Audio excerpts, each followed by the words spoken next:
आज हम mock test 8 पर चर्चा करने जा रहे हैं।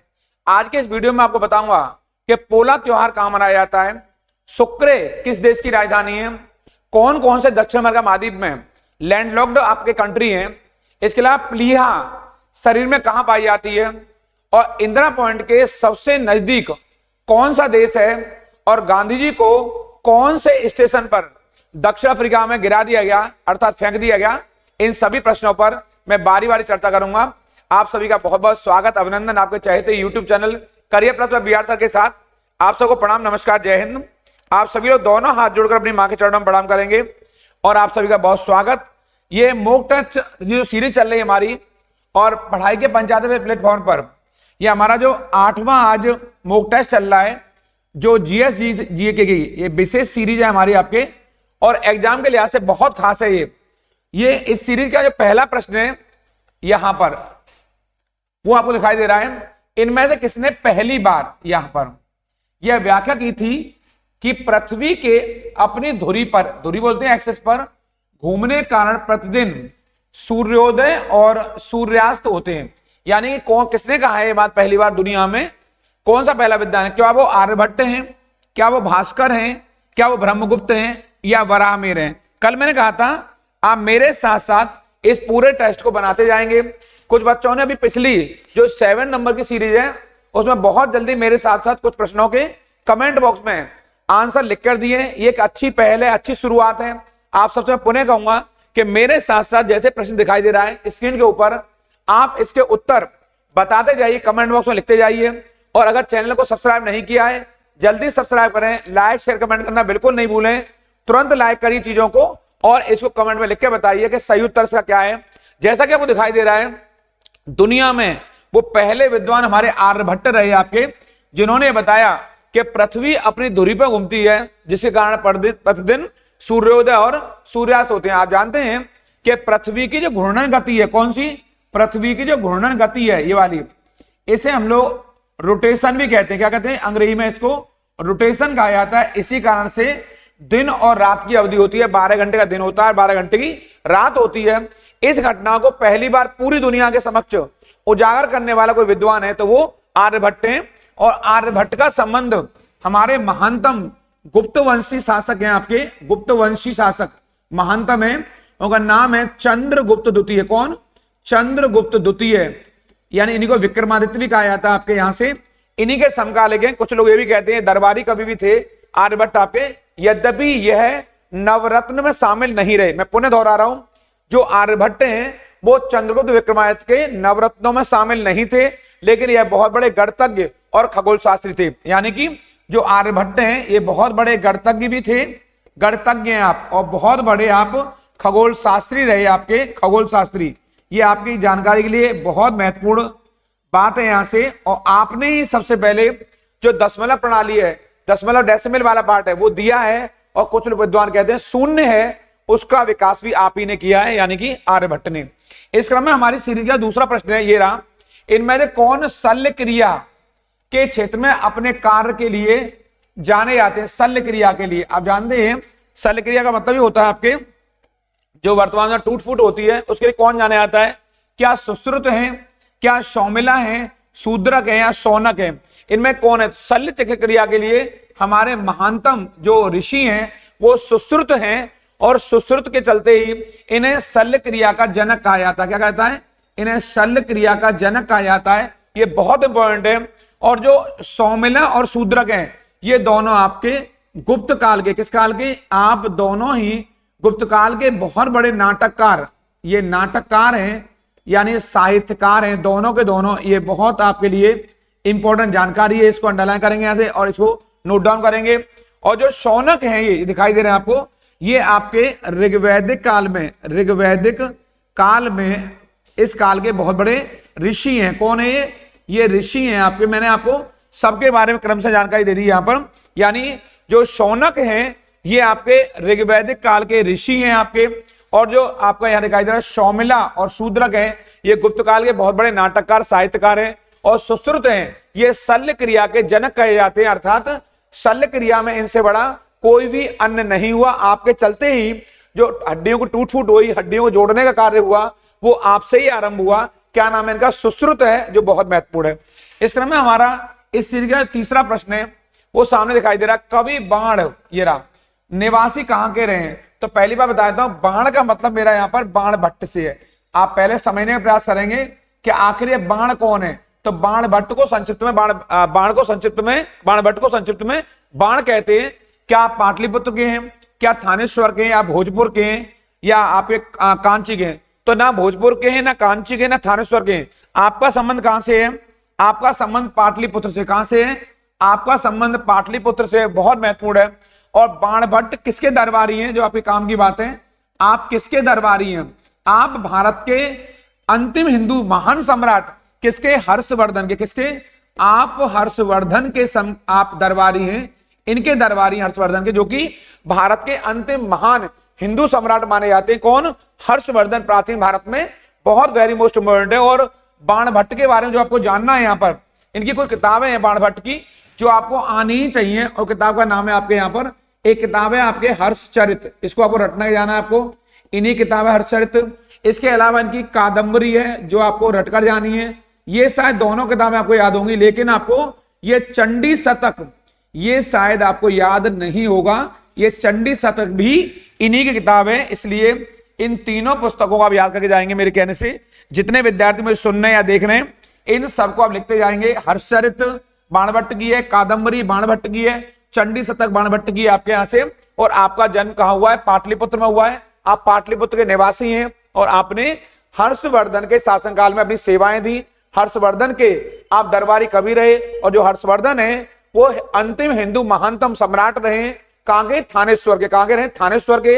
लेकिन आपने कन्नौज को अपनी राजधानी बनाया बाद वाले वर्षों में। कन्नौज कहीं ना कहीं समृद्धि और संस्कृति का बहुत बड़ा केंद्र बन गया। जो कार्य गुप्त काल तक पाटलिपुत्र को प्राप्त था, वही स्थान हर्षवर्धन के शासनकाल में कन्नौज को प्राप्त हो गया। ये बहुत महत्वपूर्ण और इंपॉर्टेंट बात है।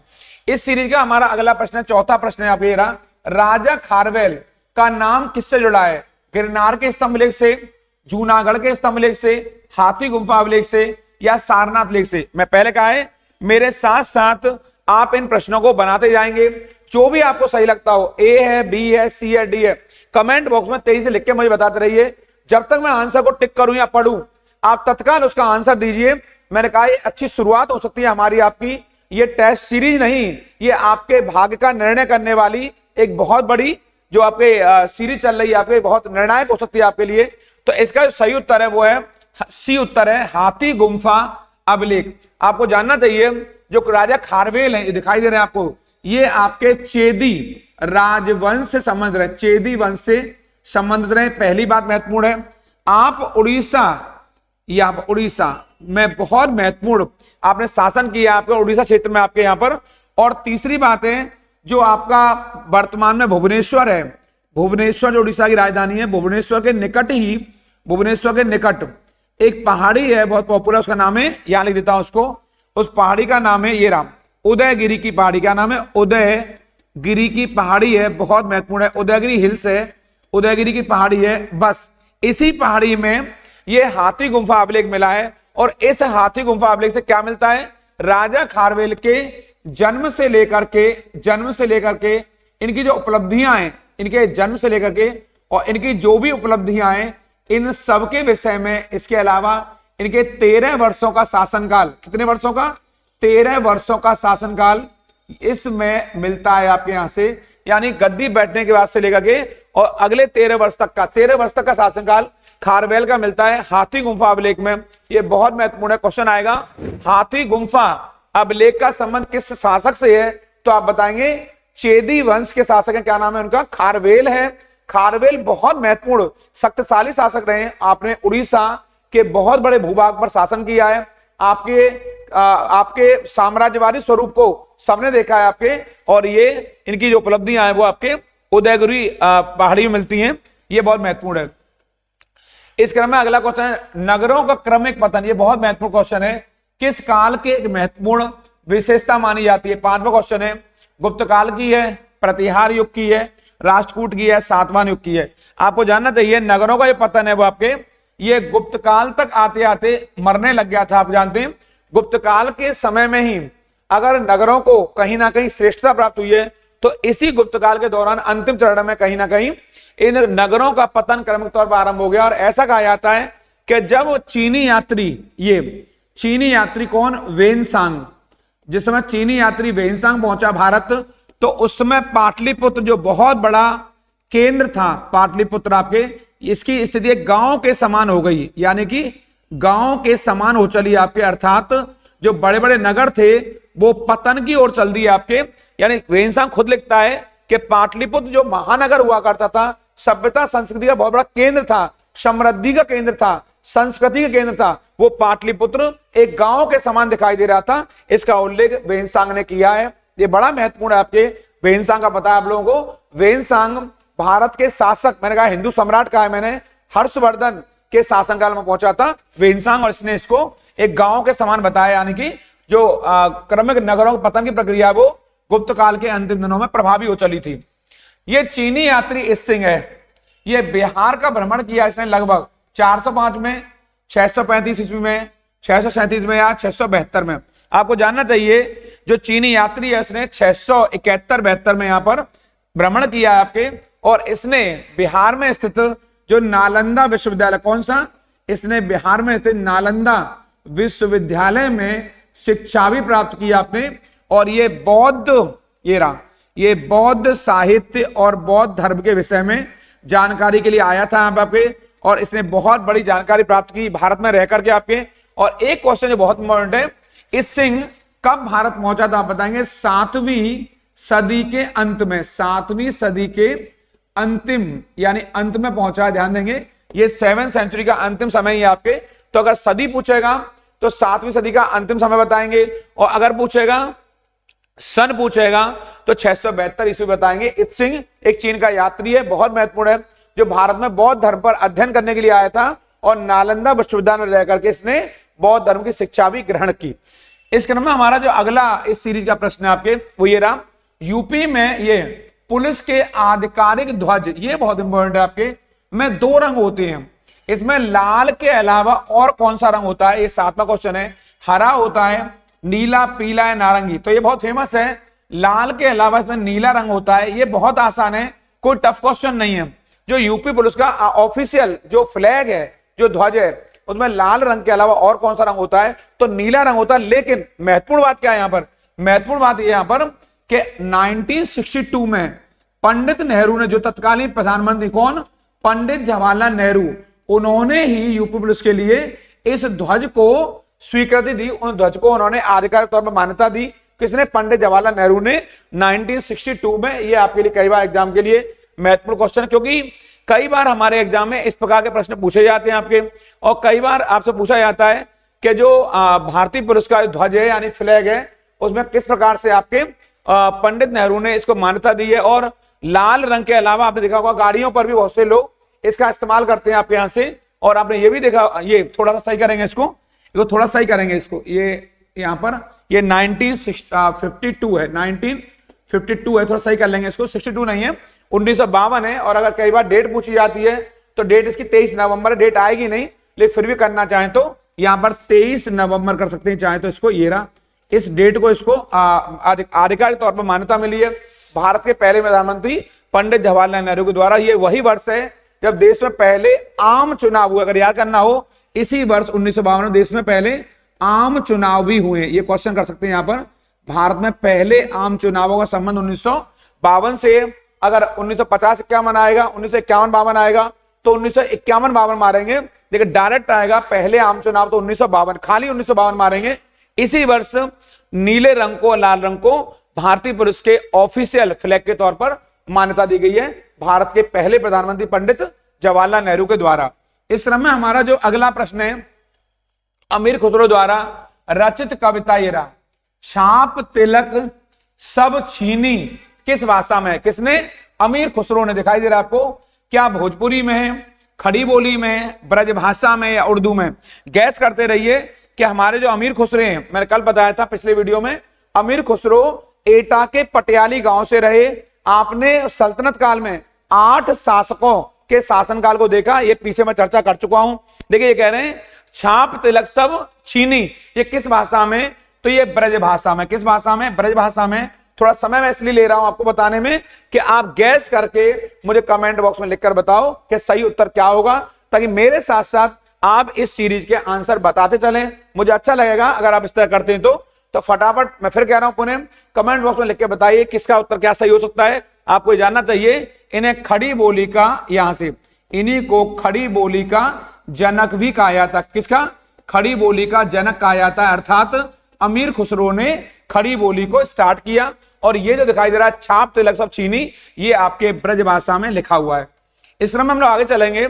जीएसटी ये रहा, निम्नलिखित में से किस कर को शामिल किया गया है? चुंगी को, संपत्ति कर को, आय कर को या स्टाम्प शुल्क को? तो जीएसटी के अंतर्गत चुंगी को इसको शामिल कर दिया गया। यहां से आपके जो यहां दिखाई दे रहा है बहुत सारे करों को जीएसटी में शामिल कर दिया, जैसे जो केंद्रीय उत्पाद शुल्क है, केंद्रीय उत्पाद शुल्क है वो भी शामिल कर दिया इसी में। सेंट्रल एक्साइज ड्यूटी, इसके अलावा जो केंद्रीय बिक्री कर है ये भी इसी में शामिल कर दिया, केंद्रीय बिक्री कर है वो भी इसी में शामिल कर दिया। ये वाला सेंट्रल सेल टैक्स है। इसके अलावा जो वैट है, वैल्यू एडेड टैक्स, इसे वैट बोलते हैं, यहां पर मूल्य संवर्धित कर, सब इसी में शामिल कर दिया।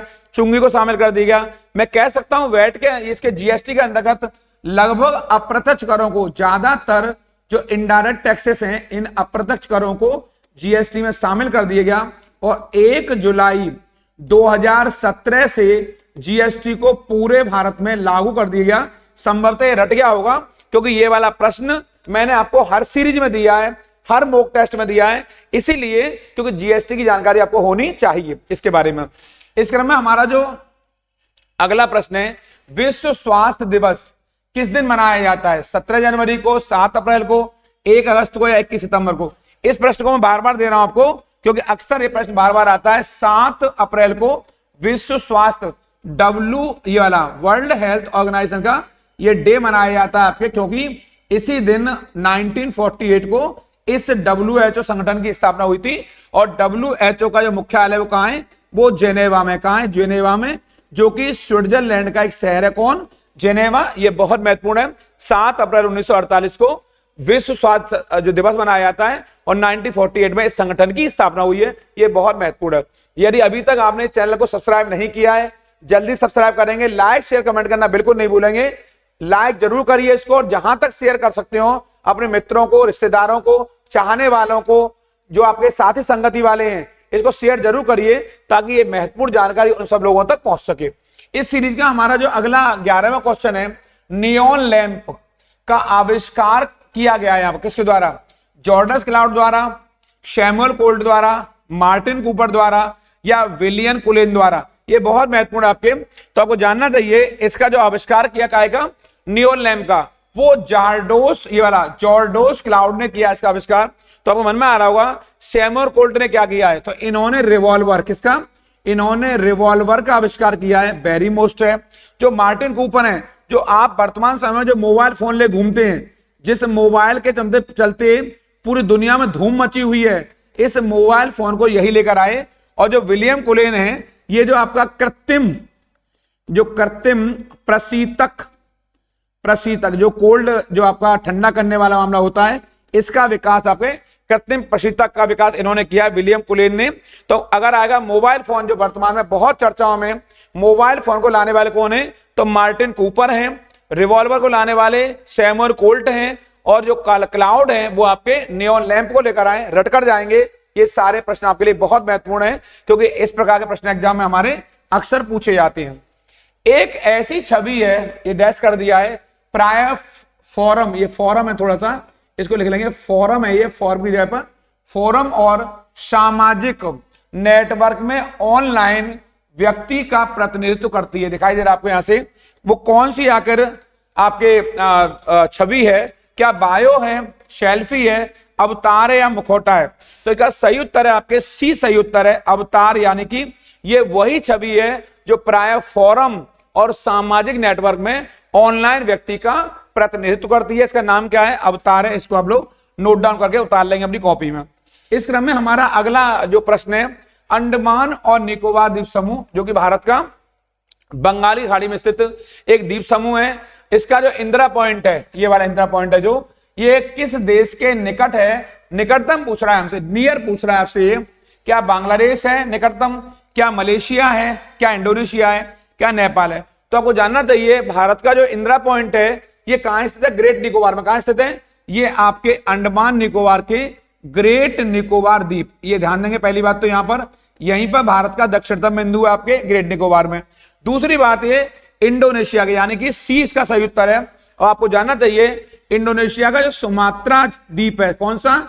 जो सुमात्रा द्वीप है, मात्र 150 किलोमीटर रह जाता है, लगभग 150 किलोमीटर की दूरी है। यानी कि आप कह सकते हैं आपके ये इसका कई बच्चे इसका मलेशिया मारते हैं, कई लोगों को नहीं पता है, लेकिन सही उत्तर क्या है इसका? इंडोनेशिया।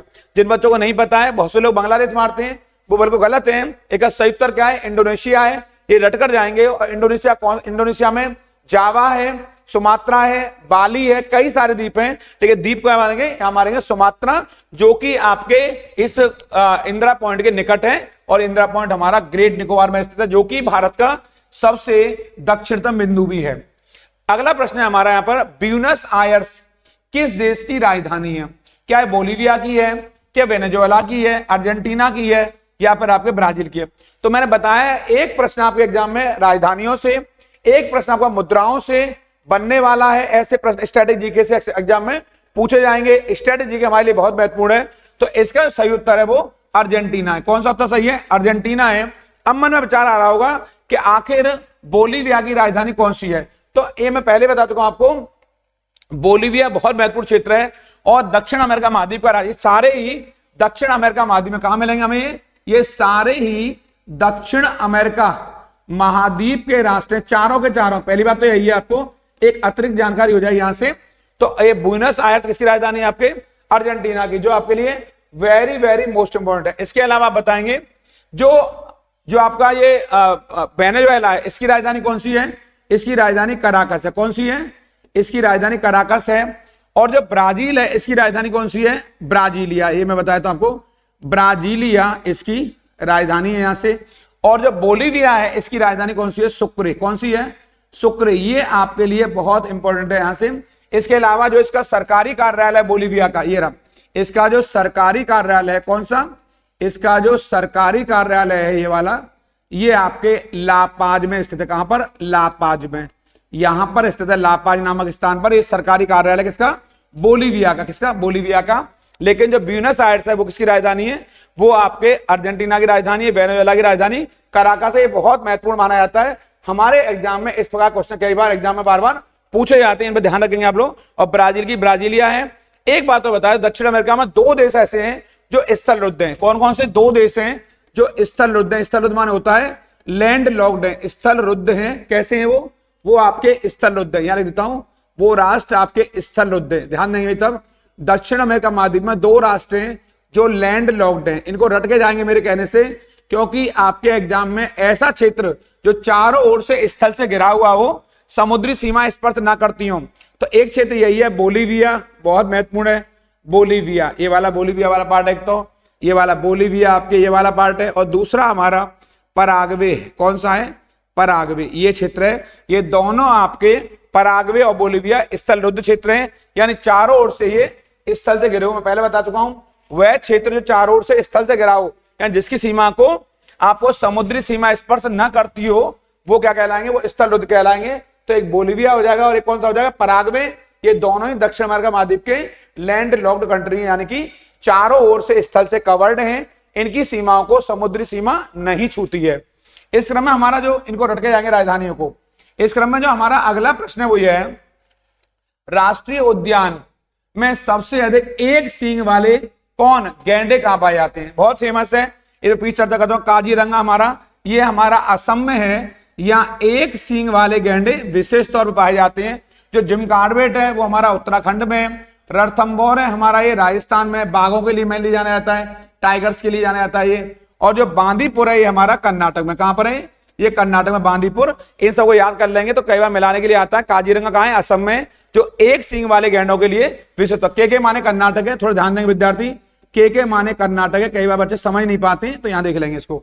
आरजे माने राजस्थान है, यूके माने यूनाइटेड किंगडम नहीं है, यूके माने उत्तराखंड है, थोड़ा देख लेंगे इसमें यहाँ पे। इस क्रम में हमारा जो अगला प्रश्न है वो ये रहा, इम्फाल किस भारतीय राज्य की राजधानी है? तो बहुत फेमस है, आपके कुछ ज्यादा जाना नहीं, दिमाग नहीं लगाना आपको, क्योंकि 7 सिस्टर से क्वेश्चन आता है। मणिपुर, मणिपुर की राजधानी कौन सी है? इम्फाल है। त्रिपुरा की राजधानी क्या है? अगरतला है, बहुत फेमस है अगरतला, इसको याद कर लेंगे यहां से। नागालैंड की कोहिमा है, इसको याद कर लेंगे हमारे सारे प्रिय विद्यार्थी। सिक्किम की कौन सी? गंगटोक है आपके, गंगटोक आपके इसकी राजधानी है गंगटोक, इनको याद कर लेंगे। 7 सिस्टर जो 7 बहन है उत्तर पूर्व की, इन सब राजधानियों को भी याद करके जाएंगे, क्योंकि ये सारे प्रश्न महत्वपूर्ण है। भारत में निम्नलिखित में कौन सा शहर कर्क रेखा से दूर है? नजदीक नहीं पूछ रहा है, दूर पूछ रहा है। क्या वो गांधीनगर है, रांची है, अगरतला है, भुवनेश्वर है? जल्दी देख के बताइए आपके, और कमेंट बॉक्स में लिखिए फटाफट कौन सबसे दूर है। तो इन सब में सबसे दूर आपके भुवनेश्वर है। कौन है सबसे दूर? भुवनेश्वर है, यानी कि जो उड़ीसा की राजधानी है, कौन? भुवनेश्वर, ये सबसे दूर है। और सबसे नजदीक अगर आएगा तो रांची है। ये अगर नजदीक आएगा आपके, सबसे नजदीक अगर आएगा तो ये आपके ये रांची है। और आपको जानना चाहिए कर्क रेखा पर भारत के कितने राज्य हैं? कर्क रेखा पर भारत के भारत के 8 राज्य। कितने राज्य हैं भारत के? 8 राज्य हैं। इन पर पीछे चर्चा कर चुका हूं, जो बच्चे अभी अभी वीडियो जुड़े हैं वो जान लेना, इस पर मैं अपने पुराने वीडियो में विस्तार से चर्चा कर चुका हूं। कर्क रेखा पर वो कौन कौन से 8 राज्य हैं जो कि सिचुएटेड है, स्थित है आपके। सबसे पश्चिम में कौन है? गुजरात है। और सबसे पूर्व में कौन है? मिजोरम में। इस पर मेरी चर्चा हो चुकी है। इस क्रम में हम लोग आगे चलेंगे। हॉर्नबिल महोत्सव ये रहा, इनमें से किस राज्य में मनाया जाता है? नागालैंड का फेमस, बहुत फेमस है आपके, हम कहीं नहीं जाएंगे, क्योंकि हॉर्नबिल उत्सव पर मैं पीछे चर्चा कर चुका हूं। हॉर्नबिल महोत्सव बहुत महत्वपूर्ण है, और नागालैंड में इसको बड़े उत्साह से और सम्मानजनक तरीके से मनाया जाता है। और ये उत्सव नागालैंड की विशेष पहचान है, और नागालैंड भारत के उत्तर पूर्वी राज्य में स्थित है। इस क्रम में हम लोग आगे चलेंगे। यहीं पर ये राजधानी में पहले बता चुका हूं, राजधानी देख लेंगे आप लोग। नागालैंड की राजधानी कोहिमा है। पश्चिम बंगाल की आप जानते हैं कलकत्ता, ये सब मालूम है आप लोगों को। निर्माण के पश्चात आजाद हिंद फौज ये रहा, अंग्रेजी भारतीय सेना के विरुद्ध क्षेत्र में कार्रवाई कर रही थी। कहां कर रही थी? बलूचिस्तान में कर रही थी। आयन फौज कहते हैं हम लोग आपके, इंडियन नेशनल आर्मी, जो INA उस समय की आपके, जो सुभाष चंद्र बोस ने बनाई है। क्या वो सियाचिन में काम कर रही थी? सिक्किम में कर रही है, इम्फाल कोहिमा में कर रही है? तो सही उत्तर क्या है इसका? इम्फाल कोहिमा, यानी आजाद हिंद फौज के जो सिपाही हैं, जो सुभाष चंद्र बोस की सेना है। आपको जानना चाहिए, जो बहुत महत्वपूर्ण क्वेश्चन है, 5 जुलाई 1943 कब? यहां कर लेंगे 5 जुलाई 1943 को हमारे बोस सुभाष चंद्र बोस ने दिल्ली चलो का नारा दिया। कहां का नारा दिया? दिल्ली चलो का नारा दिया। अक्सर हमारे एग्जाम में क्वेश्चन आता है, दिल्ली चलो का नारा किसने दिया? और भारत में बोस को नेताजी की उपाधि भी प्राप्त है, जो कि हिटलर द्वारा दी गई थी। इसके अलावा आपको देश नायक भी कहा जाता है। क्या कहा जाता है?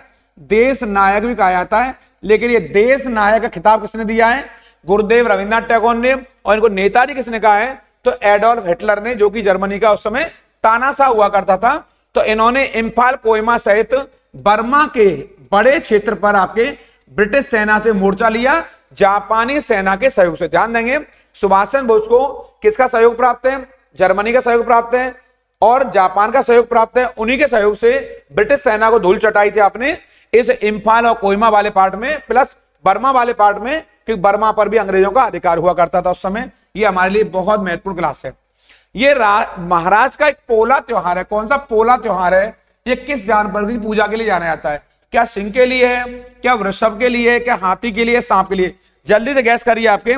इसीलिए मैं इसे पूरी सीरीज को, मॉक टेस्ट को, 8वां मॉक टेस्ट चल रहा है हमारा, इसीलिए हम आराम से रिलैक्स पोजीशन में आ चुके हैं, आराम से चर्चा कर रहे हैं। क्योंकि अगले जो मेरे वीडियो आने वाले हैं वो करंट अफेयर पर, यूपी स्पेशल कुछ पार्ट पर, और हिंदी स्पेशल पर आने वाले हैं। इसलिए आप तेजी से इनको तैयार करिए और अपने आप को प्रिपेयर कर लीजिए, अपने माइंड को प्रिपेयर कर लीजिए कि हमें एग्जाम देना है, और अपने अंदर सेल्फ कॉन्फिडेंस लाइए कि मेरा एग्जाम निकल रहा है और मैं पास होने जा रहा हूं। बल्कि मैं ये कहूं कि हम रैंक के साथ पास होने जा रहा हूं, तो मैं गलत नहीं हूं। रैंक लेनी है, पास तो हम हो ही जाएंगे इस क्रम में। तो ये वृषभ उत्सव क्या है? ये वृषभ जानवर की पूजा की जाती है। वृषभ का मतलब हमारा बैल से। किससे? बैल से। आपको जानना चाहिए, इस त्योहार को महाराष्ट्र राज्य के अलावा इस त्योहार को मध्य प्रदेश और छत्तीसगढ़ जैसे राज्य भी मनाते हैं। कौन सा? जो पोला उत्सव है, पोला त्योहार है, इसे महाराष्ट्र मनाता ही है, इसे मध्य प्रदेश भी मनाता है, इसे छत्तीसगढ़ भी मनाता है। यानी कि पोला उत्सव जो वृषभ जानवर की पूजा करते हैं, यानी कि बैल की, प्राचीन काल से हमारे पवित्र पशु हैं।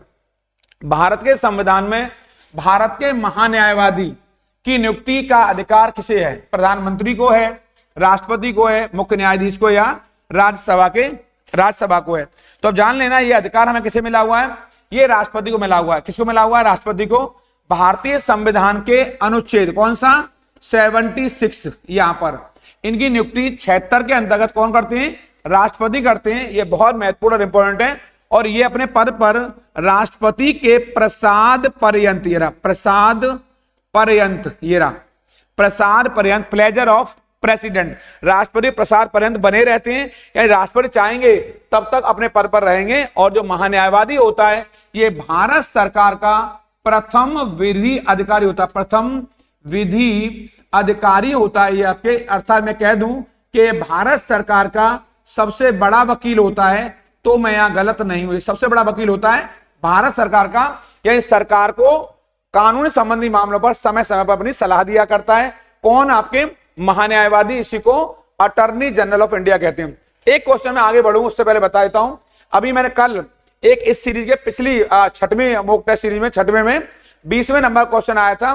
कई बच्चों ने कमेंट करके मुझे बताया जो हमारा मॉक टेस्ट 6 है और उसमें जो 20वां क्वेश्चन आया है उसमें कई बच्चों ने मुझसे कहा है कि उसमें सर कहीं गलत तो नहीं हो रहा। तो जान लेना, भारत सरकार जिस भी केंद्रीय मंत्री की नियुक्ति करती है, चाहे वो केंद्रीय मंत्री रेल मंत्री है, विधि मंत्री है, वित्त मंत्री है, रक्षा मंत्री है, चाहे वो राज्य मंत्री है, चाहे वो उप मंत्री है, चाहे कोई सा मंत्री, चाहे वो उप प्रधानमंत्री, चाहे प्रधानमंत्री है, कोई सा मंत्री है, ये सारे मंत्री काउंसिल ऑफ मिनिस्टर्स में शामिल है, अर्थात मंत्री परिषद में आते हैं। मंत्री परिषद का मुखिया हेड प्रधानमंत्री होता है। अब किसी मंत्री का नियुक्ति होनी है प्रधानमंत्री सहित, तो प्रधानमंत्री नियुक्ति हो जाती है 75 के अंतर्गत 75 में, और प्रधानमंत्री की सलाह पर सभी मंत्रियों की नियुक्ति राष्ट्रपति करते हैं। ये थोड़ा कर लेंगे, माइंड में बिठा लेंगे, जो भी आंसर आएगा देख लेंगे आप लोग उसको। प्रधानमंत्री की सलाह पर राष्ट्रपति सभी मंत्रियों की नियुक्ति करते हैं, चाहे कैबिनेट मंत्री हो, चाहे राज्य मंत्री हो, चाहे उपमंत्री हो, चाहे कोई सा मंत्री हो, प्रधानमंत्री की सलाह पर ही राष्ट्रपति उनकी नियुक्ति करते हैं। ऐसा हमारे संविधान में उल्लेख किया गया, इसको थोड़ा सा रट लेंगे यहां पर। और ये जो नियुक्ति हो रही है, ध्यान देना, इस नियुक्ति में भी मंत्री परिषद का रोल होता है, उन्हीं की सलाह पर राष्ट्रपति इनकी नियुक्ति भी यहाँ किया करते हैं। लेकिन हमारे संविधान में कि महान्यायवादी नियुक्ति कौन करते हैं? राष्ट्रपति करेंगे। आप यही बताएंगे यहाँ पर आपके, ठीक है, राष्ट्रपति सारे कामकाज मंत्री परिषद की सलाह और सहायता पर किया करते हैं। इसका उल्लेख संविधान में स्पष्ट तौर पर अनुच्छेद 74 के 1 में, 74 के 1 में हुआ है। राष्ट्रपति कोई काम बिना मंत्री परिषद सलाह और सहायता के नहीं कर सकते, ये ध्यान देंगे इस बात पर। हमारा अगला प्रश्न है, ये राइस टैक्स डैश कर दिया है कंपनी ने 1990 के दशक में बासमती चावल पर एकस्व अधिकार, एकस्व अधिकार समझते हैं, मतलब ये पेटेंट है। क्या ये पेटेंट है। पेटेंट माने होता है एकस्व अधिकार, आप समझ होंगे, ये पेटेंट है, ये वाला ये पेटेंट है। ये मैंने हिंदी में लिख दिया, अंग्रेजी में लिख दिया है। पेटेंट माने होता है एकस्व अधिकार प्राप्त करने का प्रयास किया। क्या वो यूके की है, क्या कनाडा की है, या अमेरिका की, या ऑस्ट्रेलिया की है? तो ध्यान देना, बासमती चावल पर पेटेंट प्राप्त करने के लिए उस समय संयुक्त राज्य अमेरिका यानी यूएसए ने अपनी पूरी ताकत लगा दी थी ताकि वह इसका जो सुगंधित चावल है बासमती, इसका लाभ उठा सके। ये कार्य अमेरिका ने किया है, इसको अब रट के जाएंगे। और ये बात उस दौर की हो रही है, आज से 34 साल पहले की, वर्ष 1990 में। उस समय बहुत बड़ी बात थी, लोग अगर बासमती चावल खाते थे तो यहां खा रहे हैं, अब पड़ोसी उसकी खुशबू ले रहे हैं, आपके खुशबूदार चावल होता है। इस पर अमेरिका ने पेटेंट लेने का पूरा प्रयास किया था, यह बहुत महत्वपूर्ण है। इस क्रम में हमारा जो अगला प्रश्न है सीरीज का, भारत मूल रूप से संविधान है भारत का, वो हाथ से किसने लिखा है? ये बहुत फेमस है, क्योंकि मैं अपने पिछले वीडियो में और मैं जो संविधान वाली क्लास है उसमें स्पष्ट तौर पर बता चुका हूं। संक्षिप्त तौर पर मैंने जो संविधान की चर्चा करी आपसे, जो आर्टिकल पर चर्चा करी है, वहां मैंने बता दिया पहले ही।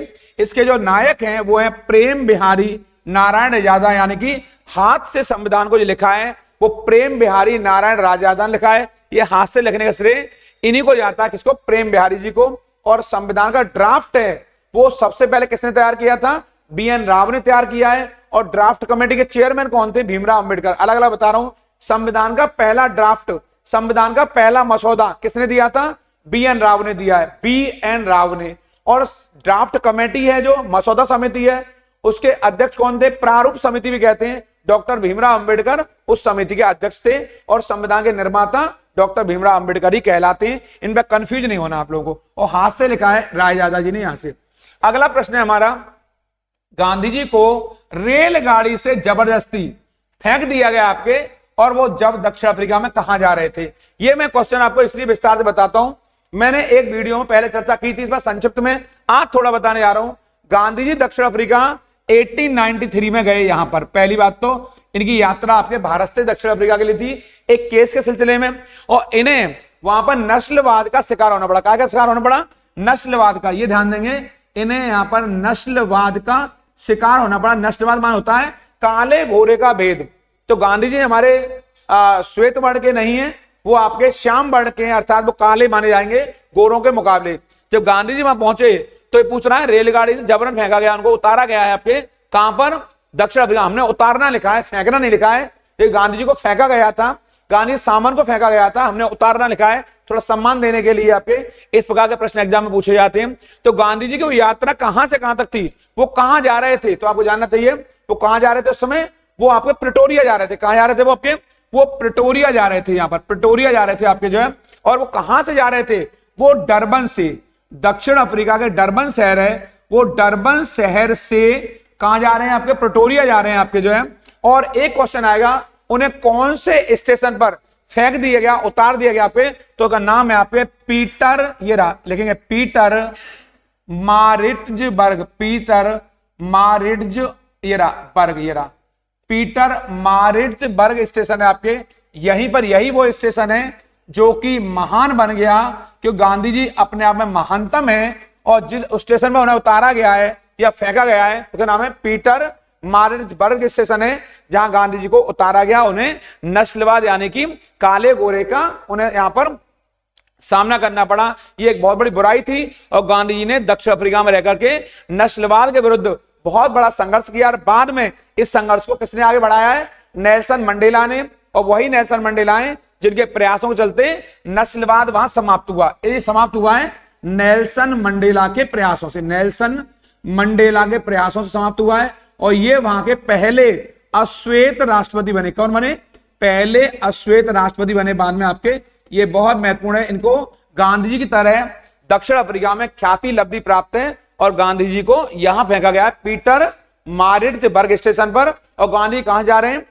Durban to Pretoria, Durban to Pretoria जा रहे हैं, रटकर जाएंगे। ये बहुत महत्वपूर्ण इंपॉर्टेंट क्वेश्चन आपके लिए, कहां जा रहे थे।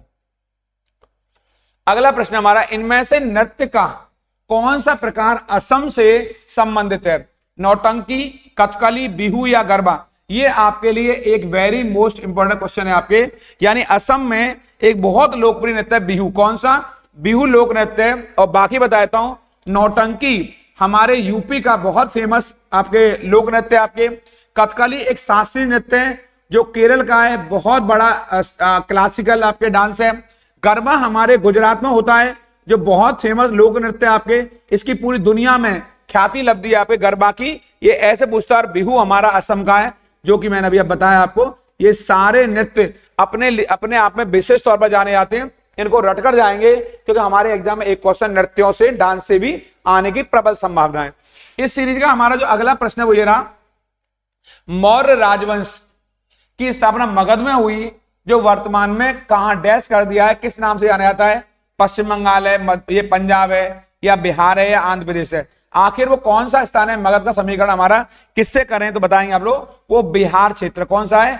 बिहार क्षेत्र है। और बिहार में मेनली जो आज का पटना है और आज का जो गया जिला है, इन दोनों का समीकरण आपके मगध से किया जाता है। यानी बिहार राज्य वर्तमान में मेनली जो पटना है और गया जिला है, वो आपके टोटली आपके मगध से संबंधित माने जाते हैं। और मगध की जो प्रारंभिक राजधानी है वो शुरुआत में राजगृह रही है आपके, और बाद में ये राजधानी पाटलिपुत्र जाके चली गई आपके। पाटलिपुत्र मगध की पहचान बन गया। ये वो महानगर है जिसके लिए कहीं ना कहीं एक बहुत बड़ा विश्लेषण चाहिए। इसके बारे में विस्तार में चर्चा आपको जब इतिहास वाली क्लास कराऊंगा विस्तार से, तो वहां चर्चा करूंगा इनके ऊपर। फिलहाल आप इसको याद कर लेंगे यहां से। अगला प्रश्न है हमारा, भारत इनमें से किस संगठन का सदस्य नहीं है? किस संगठन का? दक्षिण पूर्व एशिया का, राष्ट्रकुल का, G20 का, या दक्षिण एशियाई क्षेत्रीय सहयोग संगठन का? ध्यान देंगे, राष्ट्रकुल को कॉमनवेल्थ भी कहते हैं। क्या कहते हैं? कॉमनवेल्थ कंट्री कहा जाता है। ये आपके लिए इंपॉर्टेंट है, यहां से अब शायद माइंड में आ गया होगा आपके। अब इनमें से भारत किसका मेंबर नहीं है? तो भारत किसका मेंबर नहीं है? दक्षिण पूर्वी एशियाई, यानी भारत, इसका ए उत्तर सही है। दक्षिण पूर्वी एशियाई संगठन यानी कि इसको बोलते हैं आसियान। क्या बोलते हैं? आसियान का सदस्य भारत नहीं है। और वर्तमान में आसियान में कितने देश हैं? 10 देश हैं, यानी कि ये 10 देशों का समूह है, भारत इसमें शामिल नहीं है। भारत ने इन्हीं आसियान राष्ट्रों के साथ शुरू में पूर्व की ओर देखो नीति, पूर्व की ओर देखो नीति को आरंभ किया है। लुक ईस्ट पॉलिसी, देखो नीति इन्हीं के साथ है हमारी आपके मेनली, और इसी को लुक ईस्ट पॉलिसी बोलते थे। वर्तमान में इसको एक्ट ईस्ट पॉलिसी कहा जाता है, यानी देखो मत, इसे लागू करो। पहले था लुक ईस्ट पॉलिसी था, अब इसको हटा करके हमने क्या कर दिया है? हमने कर दिया एक्ट ईस्ट पॉलिसी कर दिया है। ये मोदी गवर्नमेंट की पहल है, यानी कि हमारे यहां पहले क्या था? हमें पूर्व की ओर देखो आता है, इन राष्ट्रों से बेहतर संबंध बनाओ आपके। तो भारत इसमें शामिल नहीं है। भारत राष्ट्रकुल में शामिल है, भारत G20 में शामिल है, भारत दक्षिण एशियाई क्षेत्रीय सहयोग संगठन यानी कि शार्क में शामिल है। भारत इसका फाउंडर मेंबर भी है, शार्क का, SAARC। इसे दक्षेस भी कहते हैं। क्या कहते हैं इसको हिंदी में? दक्षेस भी कहते हैं। और इसे आसियान कहते हैं आपके, साउथ एरा, ऐसे लिख सकता हूं मैं इसको, ASEAN, एरा, Association of South East Asian Nations. A से बनाएंगे Association South East Asian Nations, दक्षिण पूर्वी एशियाई राष्ट्रों का संगठन है आपके। इसमें भारत शामिल वर्तमान में नहीं है। अगर भारत में शामिल होता है तो यह बहुत बड़ी कामयाबी होगी भारत के लिए। अगला है, इनमें से कौन सा अंग अप्रयुक्त या क्षतिग्रस्त बिंबाणु को हटाने में सक्षम होता है? क्या वो अवटु ग्रंथि है, या अग्नाशय है, या तिल्ली है, या अस्थि मज्जा है? इसका सही उत्तर है आपके, सही उत्तर इसका तिल्ली है। ये उत्तर सही है इसका, तिल्ली है आपके। और तिल्ली को प्लीहा, ये रहा, प्लीहा भी कहते हैं आपके, प्लीहा, ध्यान देंगे मेरी तरफ के, इसको प्लीहा भी कहा जाता है। क्या कहा जाता है इसको? इसी को प्लीहा भी बोलते हैं। प्लिया नहीं है ये, प्लिया पिल्ला नहीं है, प्लीहा है ये, प्लिया। इसी को अंग्रेजी में स्प्लीन भी कहा जाता है। क्या कहता है? इसे अंग्रेजी में स्प्लीन कहते हैं आपके। तिल्ली कहिए, प्लिया कहिए, ये हर व्यक्ति के पेट में पाई जाती है, हर व्यक्ति के पेट में होती है। और सबसे बड़ी बात यह है कि जितने भी जो आपके रीढ़ रज्जु वाले लोग हैं आपके, उन सभी में पाई जाती है आपके। यानी तिल्ली सभी रीढ़धारी प्राणियों पाई जाने वाला एक आपके अंग है, प्लिया आपके। और इसे आरबीसी का कब्रिस्तान कहा जाता है। क्या कहता है इसको? यहां कर लेंगे आरबीसी, ये आरबीसी का कब्रिस्तान कहते हैं, जो आपके एग्जाम में यहां से आ सकता है, कब्रिस्तान। ये क्वेश्चन पूछेगा कि आरबीसी का कब्रिस्तान किसे कहते हैं, या आरबीसी की समाधि किसे कहते हैं आपके? तो आप बता देंगे, जो प्लीहा है यानी तिल्ली है उसे आरबीसी की समाधि कहते हैं। और ये अप्रयुक्त या क्षतिग्रस्त बिंबाणु को हटाने में सक्षम होता है कौन? तिल्ली है आपके। ये मैंने यहां पर लिख दिया है इसको, ये बहुत महत्वपूर्ण है आपके लिए।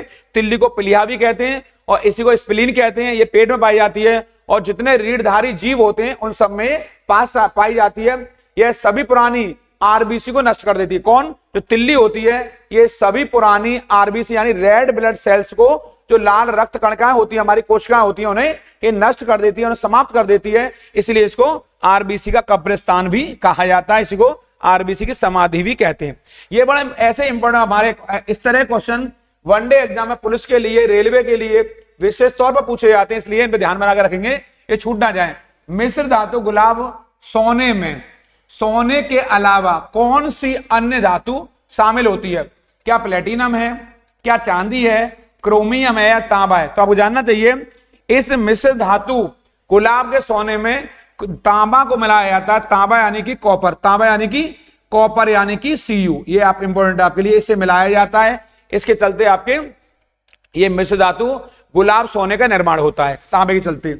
हमारा अगला प्रश्न है यहां पर, मोनोमर कैप्रोलैक्टम का किस बहुलक को प्राप्त करने के लिए बहुलीकरण, बहुलीकरण माना होता है पोलराइजेशन, किया जाता है? टेफ्लॉन, नाइलॉन, बैकेलाइट या केवलर?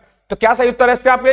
नाइलॉन, ये वाला नाइलॉन बहुत इंपॉर्टेंट है। मैंने पिछले वीडियो में बताया, नाइलॉन ये दो शब्दों से मिलकर बना है, यानी न्यूयॉर्क और लंदन। और इसका विकास कब हुआ है? वर्ष 1935 में इसका विकास हुआ है। और ये दुनिया का पहला कृत्रिम धागा है, दुनिया का पहला कृत्रिम धागा, यानी कि ये दुनिया का पहला आर्टिफिशियल सिंथेटिक फाइबर है ये दुनिया का। इसके चलते वस्त्र उद्योग में, कपड़ा उद्योग में क्रांति आ गई और मैं कह सकता हूं घर घर कपड़ा पहुंचा इसके चलते। ये CaSO4 2H यानी CaSO4 2H2 का रासायनिक सूत्र है। क्या ये आपके एप्सम संरचना का है, क्या ये जिप्सम का है, क्या गंधक का है, या ये क्वार्टज का है? तो ये जिप्सम का है। CaSO4 2H2 वाला आपका ये जिप्सम का रासायनिक सूत्र है। और ध्यान देंगे बड़े, यहां पर कई बार हमारे एग्जाम में गंधक का आ सकता है, फिटकरी का आ सकता है, इसके अलावा खाने के सोडा का आ सकता है, वाशिंग सोडा का आ सकता है। ऐसे कुछ रासायनिक सूत्र भी एग्जाम में पूछे जाते हैं। तो आप इन रासायनिक सूत्र ज्यादा नहीं तो 10 सूत्र याद करके जाइए जो बहुत महत्वपूर्ण है, विशेष तौर पर फिटकरी, गंधक और आपका जिप्सम या आपका लाइमस्टोन चूना पत्थर, ये बहुत इंपॉर्टेंट हमारे लिए। और खाना सोडा और आपके धावन सोडा ये हमारे लिए बहुत इंपॉर्टेंट है। मदन मोहन मालवीय ये हमारे प्रौद्योगिकी विश्वविद्यालय में कहां स्थित है? आपके मदन मोहन मालवीय, क्या ये गोरखपुर में है, क्या ये हस्तिनापुर में है, क्या ये आजमगढ़ में, क्या ये मऊ में? तो जानना चाहिए पंडित मदन मोहन मालवीय टेक्नोलॉजी यूनिवर्सिटी कहां स्थित है? गोरखपुर में। कहां स्थित है? ये गोरखपुर में स्थित है आपके। और इस यूनिवर्सिटी की जो स्थापना हुई है वो वर्ष 1962 में हुई। कब हुई? 1962 में हुई है इस यूनिवर्सिटी की स्थापना। इसको आप देखकर जाएंगे। पंडित मदन मोहन मालवीय आप ही को महामना के नाम से भी जाना जाता है। महामना मदन मोहन मालवीय के नाम से भी जाना जाता है। और ये गोरखपुर में स्थित है, यूपी के गोरखपुर में। बहुत महत्वपूर्ण यूनिवर्सिटी है ये, इसे इंपॉर्टेंट करेंगे यहां से। इस क्रम में हमारा अगला जो प्रश्न है, उत्तर प्रदेश में लोकसभा में सीटों डैश कर दिया हमने, कितनी सीटें मिली है लोकसभा में? 60। ये बहुत इजी है क्वेश्चन आपके, या 80 या 90। 80 सीटें लोकसभा से हैं आपके। और अगर यहीं आ जाएगा, ये लोकसभा से कितनी है? 80, और राज्यसभा से कितनी है? तो 31। इन दोनों को याद कर लेंगे यहां से पहली बात तो। इसके अलावा जो सत्ता का द्वार है, मैं सत्ता का द्वार बहुत इंपॉर्टेंट बात बताने जा रहा हूं, ये पहली बात। या मैं कह दूं जो पीएम की कुर्सी है, पीएम की जो कुर्सी है, पीएम की जो चेयर है, उसका स्थान द्वार कहां से है?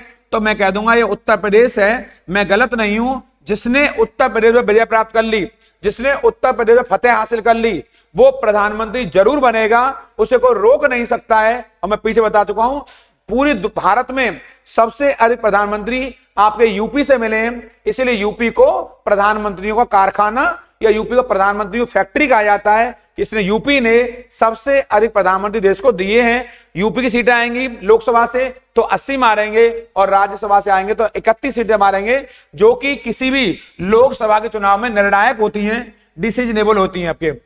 माघ मेला किस दिन शुरू होता है? मकर संक्रांति को, बसंत पंचमी को, महाशिवरात्रि को, या अक्षय तृतीया को। ये बहुत बड़ा मेला है माघ मेला, और ये हमारे यहाँ मकर संक्रांति को होता है। ये बहुत ही पवित्र मेला है। इसमें हर कोई व्यक्ति जाकर के पहुंचना चाहता है, स्नान करना चाहता है। बड़ा मेला है आपके, इसे भारत में पवित्र मेले के तौर पर देखा जाता है। जो संत कबीर हैं, इनका जन्म और पालन पोषण किस शहर में हुआ है? कानपुर, मथुरा, वाराणसी या अयोध्या? सदुक्कड़ी स्वभाव के कबीर आपका जन्म वाराणसी में हुआ। कहां हुआ है? वाराणसी में हुआ है। और आपका जन्म, ये आपका जो पालन पोषण है वो नीमा और नीरू इन दोनों के द्वारा किया गया है। ये दोनों जुलाहे दंपति हैं। कैसे? जुलाहे दंपति हैं दोनों आपके, यानी कि ये जो पेयर है आपके, ये वीवर हैं, वीवर्स हैं, जुलाहे का काम करते हैं। इन्होंने आपका पालन पोषण किया। और आपका जन्म कहां हुआ है? वाराणसी में। कबीर दास जी एक महान संत हैं। ये हिंदुओं के लिए जितने पवित्र हैं उतने ही मुस्लिम समुदाय के लिए, और जितने धार्मिक समुदाय हैं उनमें, उन सभी समुदायों में आपके लिए बड़ा सम्मान है, और इन्हें बड़े ही सम्मान की दृष्टि देखा जाता है। और इन्होंने भारतीय समाज में समानता, सद्भाव, भाईचारे को बढ़ावा देने में बहुत बड़ा योगदान दिया। लखनऊ घराने की नींव उस्ताद किसके द्वारा रखी गई है? बड़े गुलाम अली, बख्शू खां के द्वारा, बिस्मिल्लाह खां के द्वारा, या अमजद अली खां के द्वारा? तो इसका सही उत्तर है आपके लखनऊ घराने की नींव आपके बख्शू खान के द्वारा रखी गई है। इसको आप याद कर लेंगे यहां से। लखनऊ घराना बहुत महत्वपूर्ण माना गया है। उस्ताद बख्शू खान ने इस लखनऊ घराने की नींव में बहुत बड़ा योगदान दिया है। इस क्रम में हमारा जो अगला प्रश्न है आपके इस सीरीज का, आपके समाचारों में बहुचर्चित वाडा, ये बहुत चर्चित रहती है। इसका संबंध किससे? वाडा कोड का। क्या ये रक्षा जुड़ा हुआ है, क्या फिल्मों जुड़ा हुआ है, भारत सरकार की योजना से, या खेलों से? तो आप ध्यान देंगे, वाडा का संबंध गैस करते रहिए आप जो है, वाडा का संबंध किससे? खेलों से। किससे है? खेलों से है। ये खेलों के लिए कार्य करती है। और वाडा का जो अर्थ है वो होता ही यही है, वाडा, यानी कि वर्ल्ड, बहुत इंपॉर्टेंट है ये, वर्ल्ड एंटी, ये रहा एंटी डोपिंग, ये रहा डोपिंग एजेंसी, ये रहा, यानी कि ये हमारे यहां पर विश्व की जो आपका खिलाड़ी हैं जो कहीं ना कहीं ऐसे पदार्थों का इस्तेमाल करते हैं जो प्रतिबंधित हैं, यानी कई बार बहुत से खिलाड़ी हैं कि कोई ऐसी दवाओं का प्रयोग कर लेते हैं, कुछ ऐसे मादक पदार्थों का प्रयोग कर लेते हैं जिनसे उनके शरीर में शक्ति आ जाती, ताकत आ जाती है अतिरिक्त, आपके ऐसे अतिरिक्त इंजेक्शन ड्रग्स का वो खिलाड़ी इस्तेमाल नहीं कर सकते, करते हैं तो वाडा उन पर निगरानी करती है और उनको प्रतिबंधित कर देती है। आपके इस वाडा का जो निर्माण हुआ है संस्था का, किसका? वाडा का। ये अंतरराष्ट्रीय संस्था है जो खेलों के लिए बहुत महत्वपूर्ण रोल प्ले करती है। और इस संस्था की स्थापना वर्ष 1999 में हुई है। आपके स्विट्जरलैंड का एक शहर है, कौन सा? उसका नाम है लुसेन। यहां पर इसकी स्थापना हुई है लुसेन शहर में। कहां पर हुई है? लुसेन शहर में, जो कि स्विट्जरलैंड का शहर है। SWZ लिख दिया मैंने। इसकी स्थापना कब हो रही है? वर्ष 1999 में, 1999 में आपके हो रही स्थापना। और इसके अलावा इसका जो मुख्यालय है, इसका ये क्वेश्चन आएगा कि वाडा का जो हेडक्वार्टर है, इतनी बड़ी एजेंसी है खेलों पर, जो आपके खेलों में जो मादक पदार्थों का इस्तेमाल करते हैं उन पर रोक लगाने के लिए, तो मुख्यालय जो है वो मॉन्ट्रियल में। कहां पर है? ये मॉन्ट्रियल में, ये रहा मॉन्ट्रियल में इसका हेडक्वार्टर। और मॉन्ट्रियल में बता चुका हूं ये कनाडा का शहर है। मॉन्ट्रियल बहुत बड़ा शहर है, मॉन्ट्रियल कनाडा का शहर है आपके। यहीं पर इस वाडा का हेडक्वार्टर है आपके, और स्थापना हो रही है इसकी 1999 में। और लुसेन शहर में हुई है स्थापना। ये खेलों पर कार्य करती है अंतरराष्ट्रीय स्तर पर, ओलंपिक खेलों में, राष्ट्रमंडल खेलों में, जो भी खेल होते हैं अंतरराष्ट्रीय स्तर पर जो खेल खेले जाते हैं उन खेलों में ये जांच करती है किसी खिलाड़ी ने मादक पदार्थों का या किसी ऐसी दवाई का उपयोग तो नहीं किया है जो कि उचित नहीं है, उस पर रोक लगाती है, प्रतिबंध लगाती है। और ये पूरी दुनिया के सभी जो खेल समितियां उसके लिए मान्य होते हैं, उन्हें इनकी बात माननी होती है आपके, क्योंकि ये आपसी सूझबूझ के आधार पर बनने वाली अंतरराष्ट्रीय संस्था है। इसे वाडा कहा जाता है, वर्ल्ड एंटी आपका डोपिंग एजेंसी है। ये इसको याद कर लेंगे आप लोग। मैं अगले वीडियो आपके लिए हिंदी करंट अफेयर पर एक चर्चा लेकर आने वाला हूं। ये हमारी 8वीं मॉक टेस्ट सीरीज है। इसके बाद 2-3 टेस्ट सीरीज और कराएंगे। हिंदी पर विशेष पर चर्चा लेकर आ रहा हूं। इस चैनल को अभी भी सब्सक्राइब नहीं किया है, जल्दी सब्सक्राइब करेंगे। लाइक शेयर कमेंट करना बिल्कुल नहीं भूलेंगे, क्योंकि लाइक यहां बनता है, बहुत महत्वपूर्ण है। और उन लोगों का जरूर ख्याल रखेंगे जो आपका ख्याल रखते हैं। आपके प्रणाम, नमस्कार।